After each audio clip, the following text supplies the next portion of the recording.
Hi, welcome to the channel. Today is the second day of the 11th chapter, that is how to turn defeat into victory. Let's start. We can turn setback into victories, find the lesson, apply it, and then look back on defeat and smile.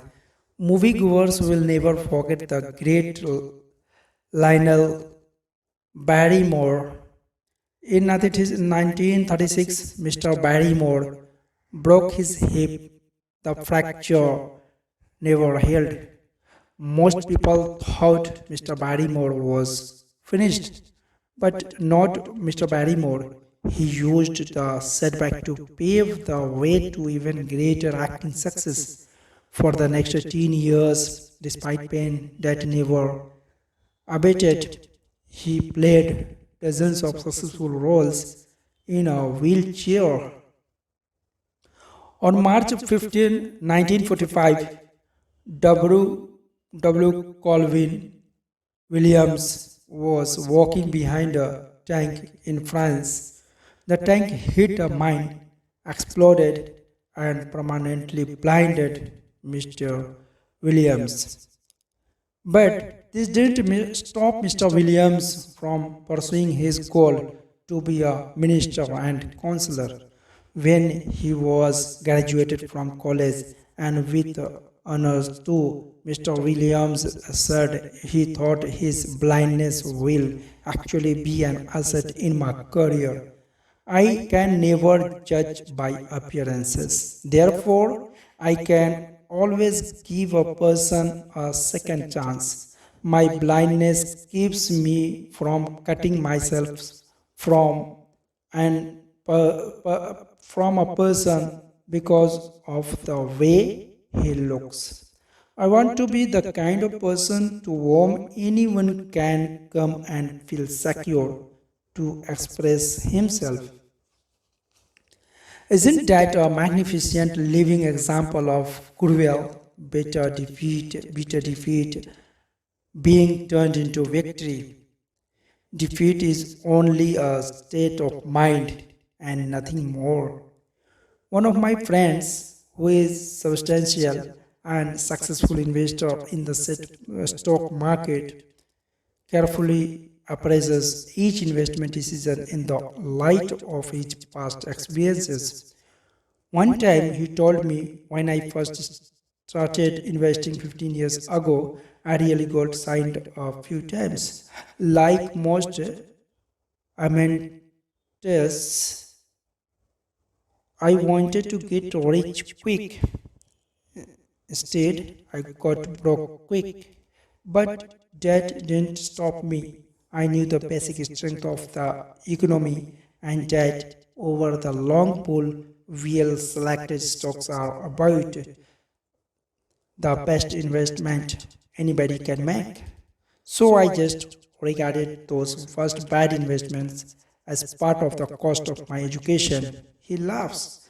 On the other hand, I know a number of people who, having made an unwise investment or two, are strictly anti securities rather than analyze their mistakes and join in good thing.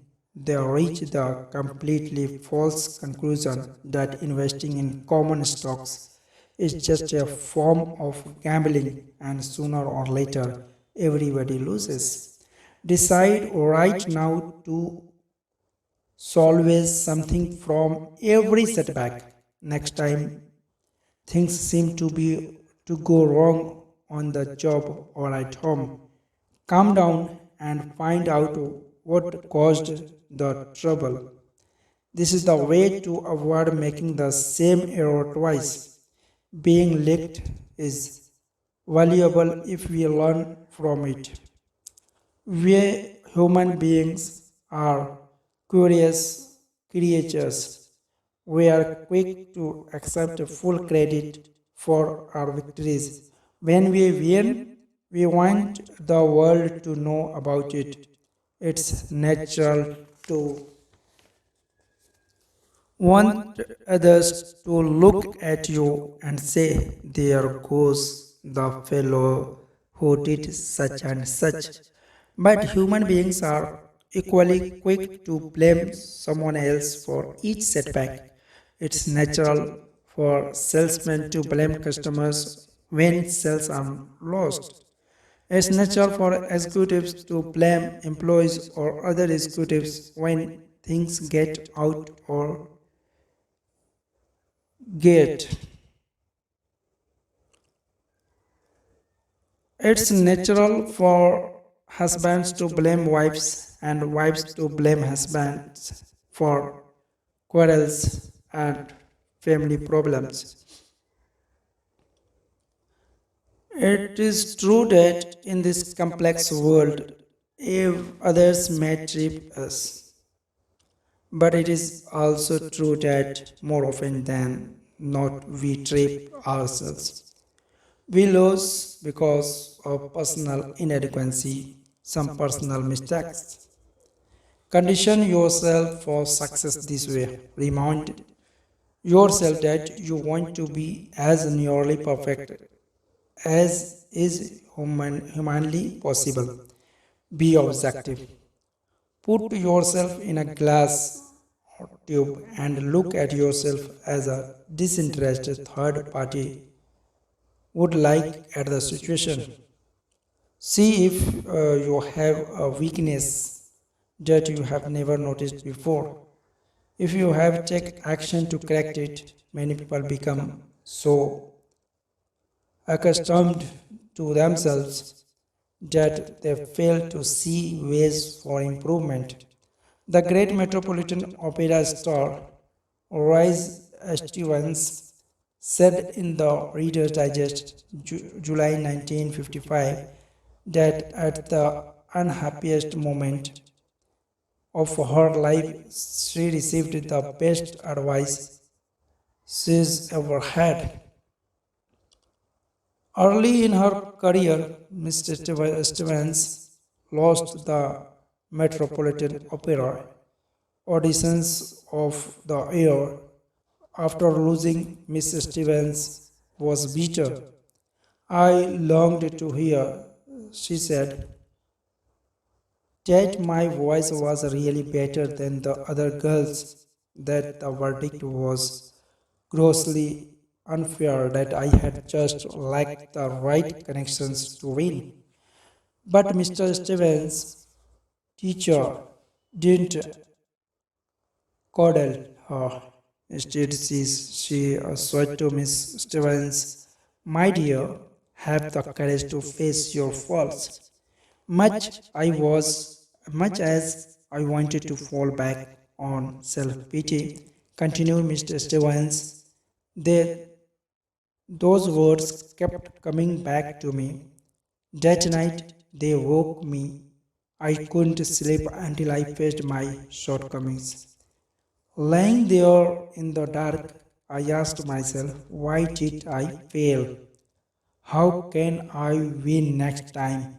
And I admitted to myself that my voice range was not as good as it had to be, that I had to perfect my languages, that I must learn more roles. Miss Stevens went on to say how facing her faults not only helped her to success on stage, but that facing her faults helped her to win more her friends and to develop a more pleasing personality. Being self-critical is constructive. It helps you to build the personal strength and efficiency needed for success. Blaming others to destructive. You gain absolutely nothing from proving that someone else is wrong. Be constructively self-critical. Don't run away from inadequacies. Be like the real professionals. They seek out their faults and weaknesses, then correct them. That's what makes them professionals. Don't, of course, try to find your faults so you can say to yourself, here's another reason I am a loser. Instead, view your mistakes as here's another way to make me bigger winner. The great Albert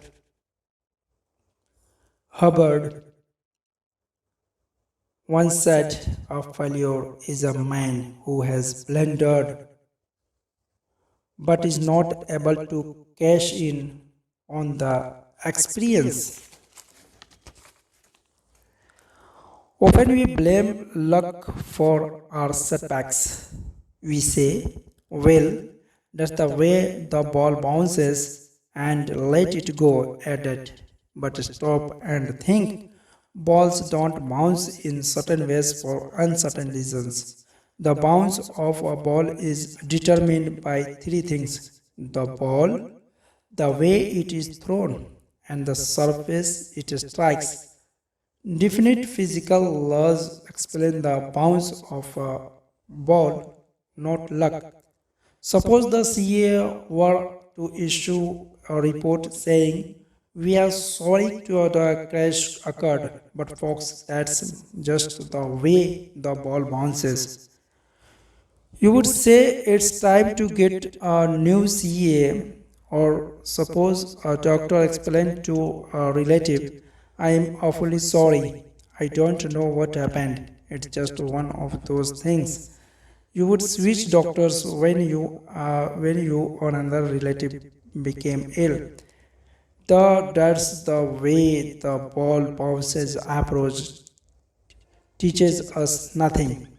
We are no better prepared to avoid a duplication of the mistake the next time we face a similar situation. The football coach who takes Saturday's loss with, "Well, boys, that's the way the ball bounces," isn't helping his team avoid the same mistakes the next Saturday.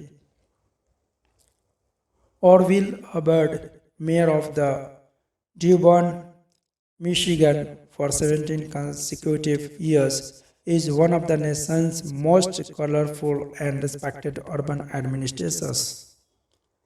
For 10 years prior to becoming mayor of Dearborn, Mr. Hubbard could have used the bad luck excuse and stepped out of politics. Before becoming a perennial winner over winner, Orville Hubbard was unlucky three times in trying to get the nomination for mayor. Three times he tried to get the nomination for state senator but failed. Once he was beaten in a race for a congressional nomination.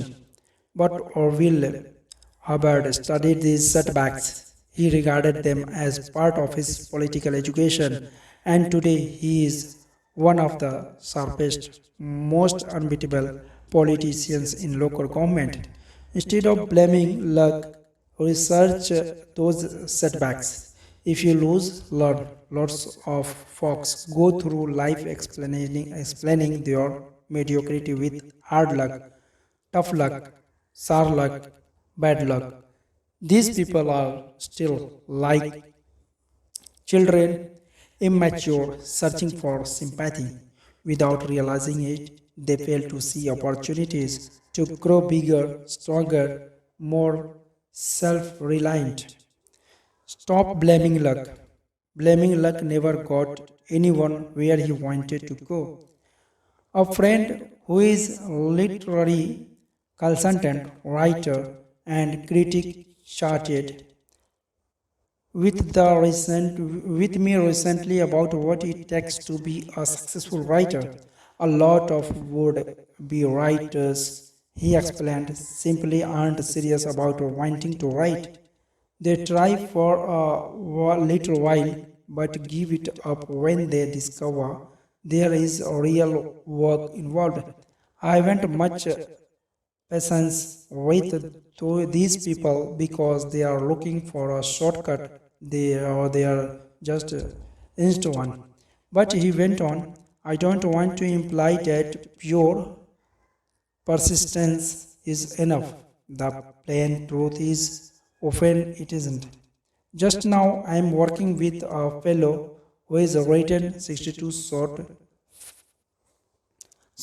of fiction pieces, but he hasn't but has not sold one. Obviously, he is persistent in his goal to become a writer.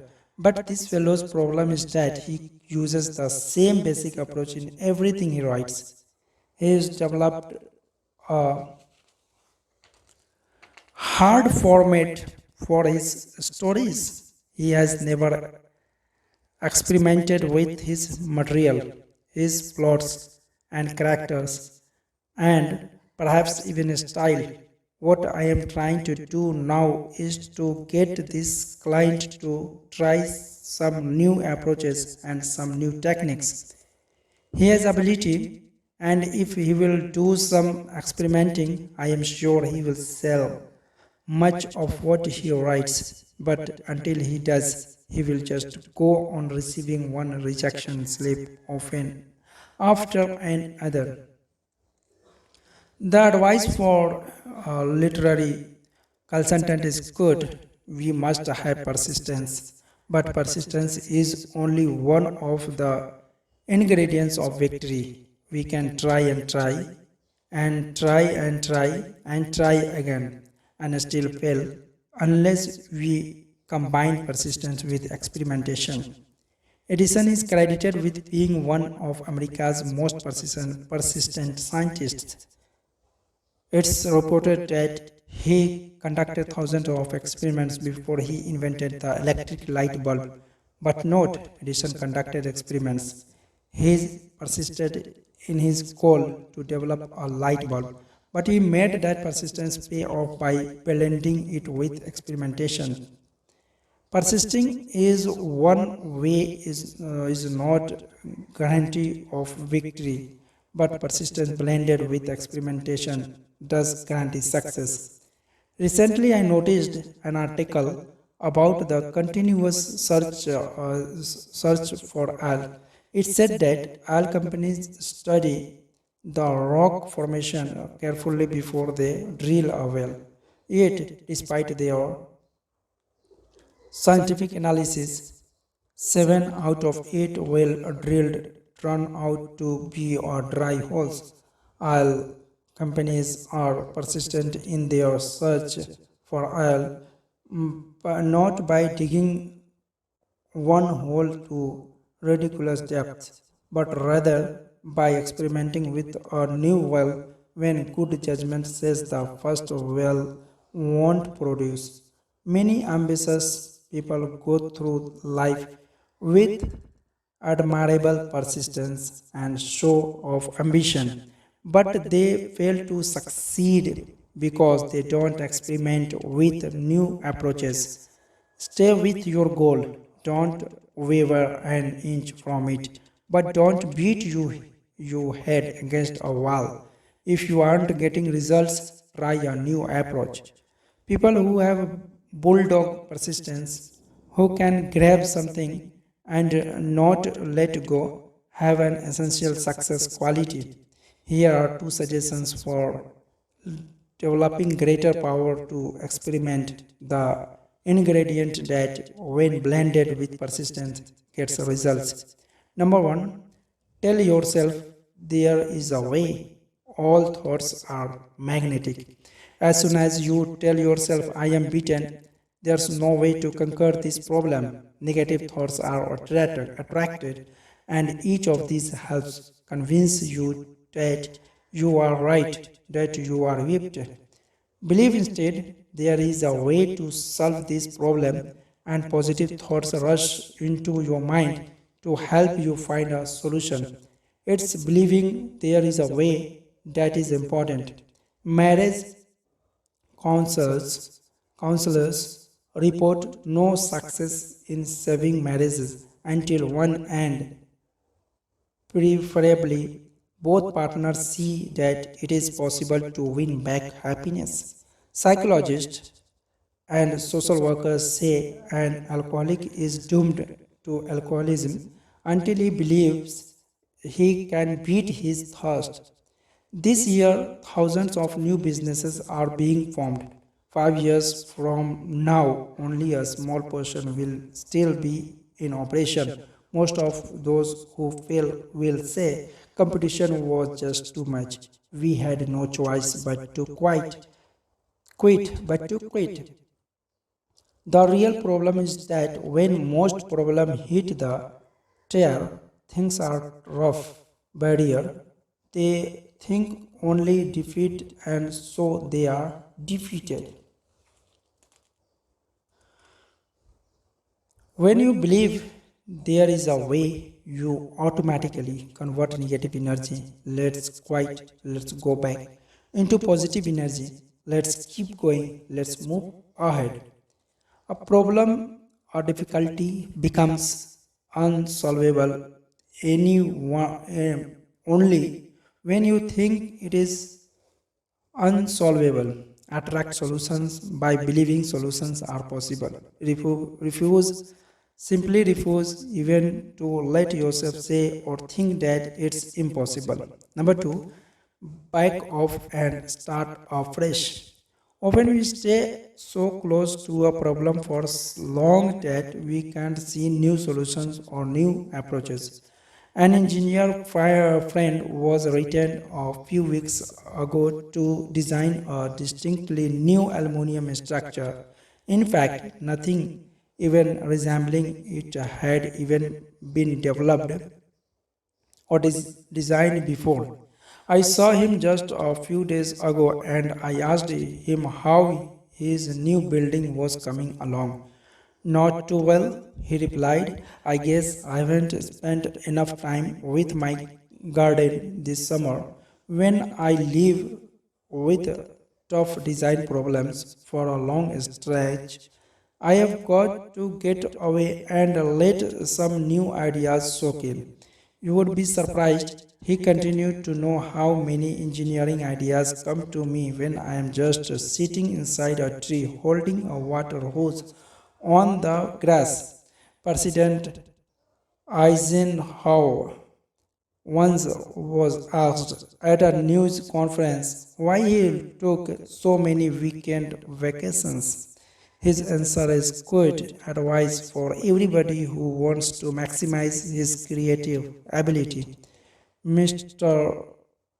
Eisenhower said, I do not believe that any individual, whether he is running General Motors or United States of America, can do the best job just by sitting at a desk and putting his face in a bunch of papers. Actually, the president the president ought to be trying to keep his mind free of inconsequential details and doing his own thinking on the basic principles and factors so that he can make clear and better judgments.